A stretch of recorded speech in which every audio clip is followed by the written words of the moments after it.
good exercise for paying attention to your body is to hold up your hand. Just hold up your hand. Look at it and feel the energy in that hand.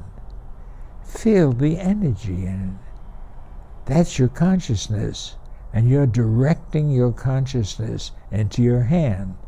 Now move a finger. Okay, move your index finger. Move it down, and then put it back up again. And just move each finger and notice how the conscious energy moves from finger to finger. We have control over the direction of our consciousness. And when you are paying attention, this is precisely what you are doing. Please notice the tingling in your hand right now. That is conscious energy. That is life. And we are that life. Remember when Jesus said, I am the life and the resurrection? He said, but that life is what I'm talking about. This is the life that we are, this conscious energy. This conscious energy constitutes the entire universe. It's all energy. There is nothing in the universe that isn't consciousness, conscious energy. It is the actual ground of being. And when you are in control of that, and know that you are in control of that, why are you in control of that? Because you have intelligence. The intelligence directs the conscious energy to wherever you want it. Okay? So the conscious energy and intelligence go hand in hand. So if somehow or other you can raise your consciousness by paying attention to the things around you, my goodness, that's amazing. You are really in control of your life. So know that conscious and know that intelligent being that you are. And it works. Certainly if it works for me, hey, it can work for anybody. So when you are in a very bad mood and you desperately like to get out of it, don't try to change what's causing the mood. You can't do that. Usually the mood is being caused by the thoughts that are attached to the things that are happening. Those thoughts, they can be devastating. Actually, you're worried, you get this anxiety and you're worried about the future.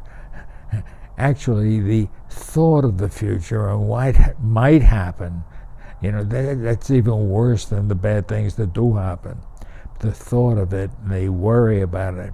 It takes you out of your present moment. And your present moment is where your happiness is, where the control of your life is, in this present moment. Past, hey, you can't do anything about that. I mean, it already happened. I mean, what are you going to do? Think about the past, the things that, well, there are good things that happen, but there are bad things that happen too. And when you're stuck in the past, they manage to come up, the bad things, and it fouls up your mood. But and if you're worried about the future, well, it hasn't happened yet. Your whole life is really about being in this present moment.